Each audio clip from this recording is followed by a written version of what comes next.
bo'shatib, bitta zilga solib, majbur qilib qo'ydirib, ixtiyorim bilan bo'shadim deb.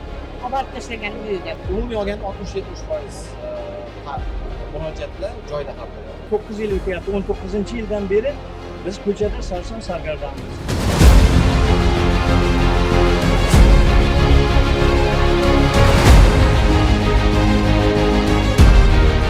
Shu yerda chiqishga yordam berar ekan degani uchun eshitib keldim. Ko'pchilikni ishini bitirib beryapti ekandi. Men ham shu vazirdan oxirgi umiddim qildim. Tadbirkorlik qilmoqchi edik. Lekin afsus adashgan ekanmiz. Har haftani yakshanba kuni joylarda hududlarda o'sha boshqarma rahbarlari qabul qilamiz.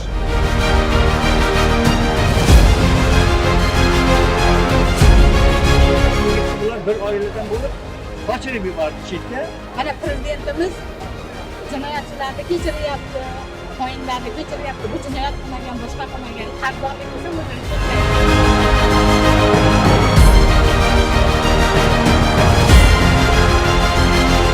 Yashib qolib deyapti. O'shaning uchun men ham shu yerdan umid qilib keldim. Hozir bir yildan beri yuguraman.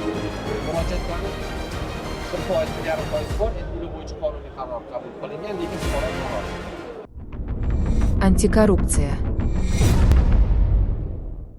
Assalomu alaykum, antikorrupsiya ommaviy axborot vositasining hurmatli kuzatuvchilari. Mana bugun poytaxtimizdagi Jar stadionida O'zbekiston Respublikasi Ichki ishlar vaziri general-mayor Aziz Tashpo'latovning sayyor qabuliga tashrif buyurdik va bu yerdagi demak murojaatchilarning fikri bilan o'rtoqlashamiz. Qani ketdik. Ichki ishlar vazirligiga vazir qabulida hozir navbatda turibsiz, guvohi bo'lamiz. Xo'p, nima masala bo'yicha keldingiz? Qayerdan keldingiz? Bizlar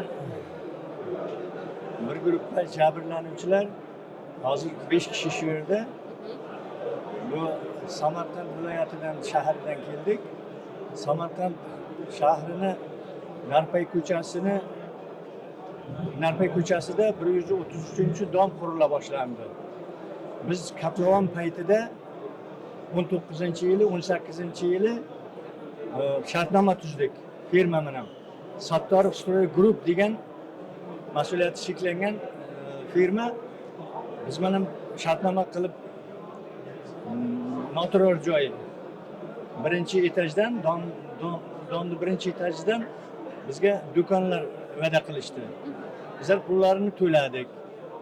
Ular o'zlarini hovlisidan ikkita hovli o'zlari amakivachchalar, bo'lalar o'zimiz firma ochamiz deb turib, o'zlari Sattorov Stroy, Sattorovlar oilasi firma ochishdi. Keyin biz ishondikki, qurilish bo'layapti. Meni o'g'illarim bilan, kelinim bilan birga ishlar edi bular deb Sattorovni bittasi. Keyin shularga ishonib kelib bizlar shartnoma qildik. Shartnoma qilib 1 yilda ular bizga mulkni topshirish kerak edi. Ana endi 1 yil emas, mana 8-9 yil o'tyapti. 19-yildan beri biz ko'chada sarson sargardonmiz. Ular bittasini oilada hammasi o'zlari bir oila a'zolari, ta'sischisi ham, direktori ham, buxgalteri ham hammasi o'zlari bir oiladan bo'ldi. O'zlarimiz dedi, bitiramiz, o'zlarimiz topshiramiz. Bizlar nima hissador bo'lib kirdik.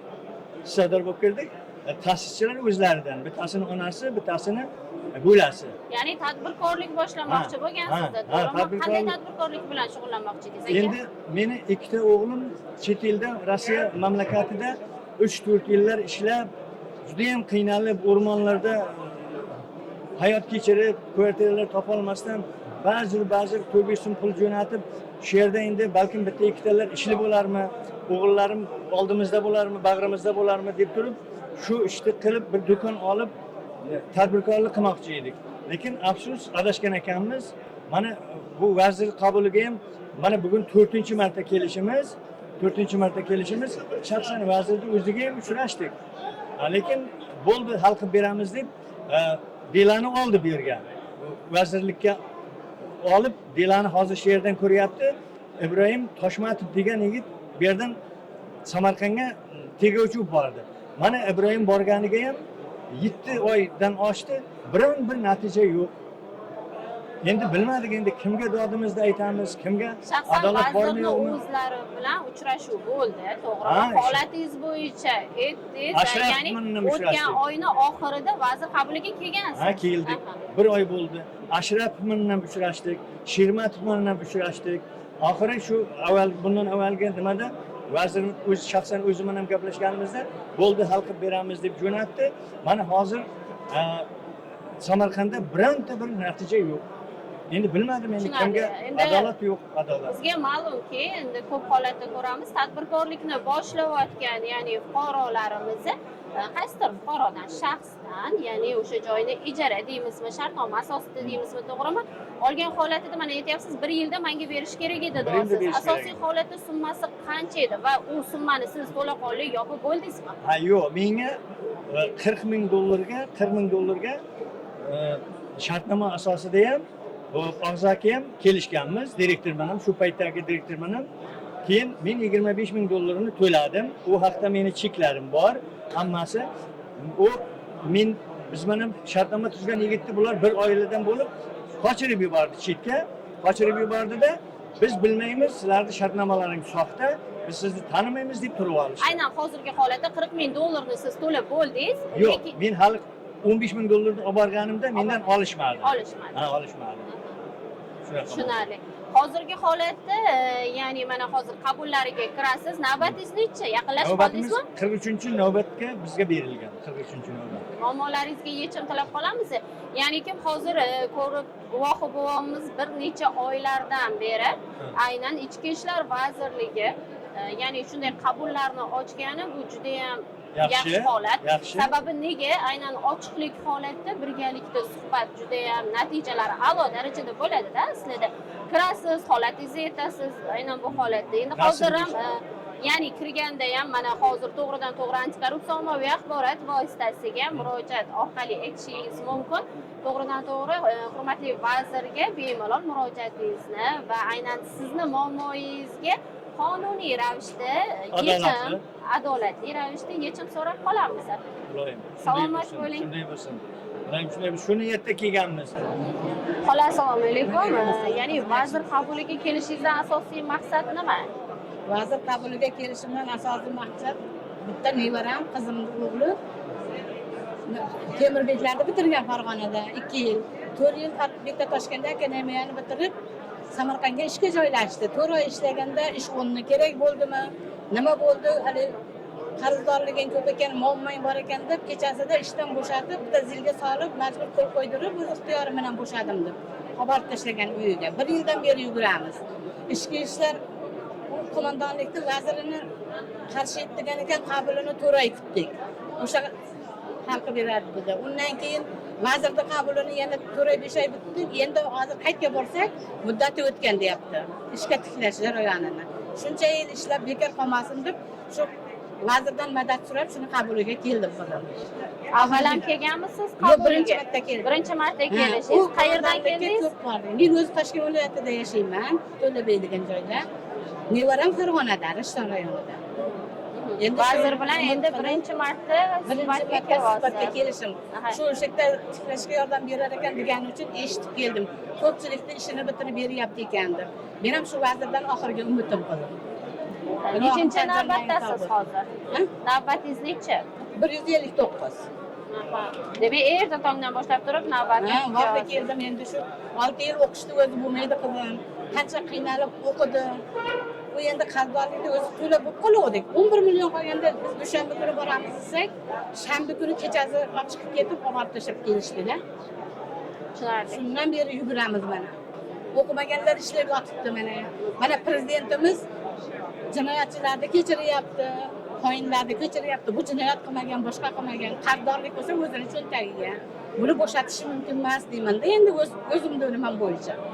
Albatta, mushkulingiz oson bo'lsin, yechimi topilsin. Guvohi bo'lamizki, aynan Ichki ishlar vazirligida, ya'ni qabul jarayonida xuddi siz aytayotganingizdek, fuqarolarni ancha muncha misol uchun muammolariga yechim topilyapti. Juda ko'pchilik yechim topdik deyapti. O'shaning uchun men ham chetdan umid qilib keldim. Qizim 1 yildan beri yuguramiz. Yugurma bormagan joyimiz ham prezidentga ham yozamiz, senatga yozdik. Ular ham qo'mondonlikka jo'natadi. Qo'mondonlik rad etib qaytaradi. Ana shu 1 yildan beri yugurishimiz. Nevaramni olib olaman. Bir xilda qizim kelsa uni olib olaman. Endi o'zim keldim. Qani o'zim bir uchraychi. Zorashitda hammani ishi bityapti ekan, bizniki ham bitib qoladi. Qonuniy ravishda yechim so'rab qolamiz. Xudo xolasa aytganlaring kelsin. Sog' bo'ling. Sizlarga ham omadlaringni bersin. Hammani omadini bersin. Meni bolam ham ishga tiklanib, yuzi yorug' bo'lsin iloyim. Anjalaring sog' bo'lsin. Assalomu alaykum Shohrux aka. Mana hozir qabul jarayoniga tashrif buyurdik. Guvohi bo'lamizki, bir necha oylardan beri aynan har haftani so'ngida vazir o'rinbosarlari qabullari va har oyning oxirgi yakshanba kuni shaxsan vazirning o'zlari qabul jarayonini amalga oshiryaptilar. Hozirgi qabul jarayonida qanaqa holatlar, mana misol uchun fuqarolarni ko'rganmiz, boshlanish davridan ko'ra fuqarolar soni ko'payganmi, kamayganmi? Endi mana hozir xabaringiz bor. Har oyi oxirgi yakshanbasida vazir o'zlari, undan tashqari vazir o'rinbosarlari va mas'ul rahbarlar demak shaxsiy qabul o'tkaziladi. Bular hammasi o'sha davlat rahbarini aynan fuqarolarning murojaatlari bilan ishlashi, faoliyatini takomillashtirish maqsadida demak amalga oshirilyapti. Umumiy olganda mana hozir ko'rib turibsizlar, anaqa keladi fuqarolar navbat oladi va ro'yxatdan o'tgandan keyin vazir qabulga kirishadi. Umumiy olganda 60-70% murojaatlar joyida hal bo'ladi. Bundan tashqari 25-30% ga yaqin murojaatlar ular o'rganish talab qilganligi uchun ular demak o'z navbatida tegishli nazoratga olinadi va ular bo'yicha ish ketadi, rahbarlar tomonidan nazoratga olinadi. Bundan tashqari yana murojaatlarni 1%, 1,5% bor. Endi ular bo'yicha qonuniy qaror qabul qilingan, lekin fuqaro norozi. Bunday holatlar ham bo'ladi. Endi ularga to'g'ri tushuntiriladi. Endi qonundan kichik ustuvor bo'lishi mumkin emas, shuning uchun ularga qonuniy qaror qabul qilinganligi uchun mana shu tarzda amalga oshiriladi. Har haftani yakshanba kuni joylarda, hududlarda o'sha boshqarma rahbarlari qabul o'tkazishadi. Bundan tashqari yana fuqarolar har kuni demak ichki ishlar bo'linmalariga borib rahbarlarning qabulidan o'tishadi. Ya'ni undan ham tashqari agarda ichki ishlar vazirligiga joylarda norozi bo'lib ichki ishlar vazirligiga keladigan bo'lsa, bunda ham mas'ul rahbarlarning har kuni qabuli tashkil etiladi. Albatta, hozir guvohi bo'ldik, ya'ni bir nechta fuqarolarga mikrofon bilan yuzlashdik. Ishga tiklanish jarayonida murojaatlar juda ham ko'p. Ha, albatta.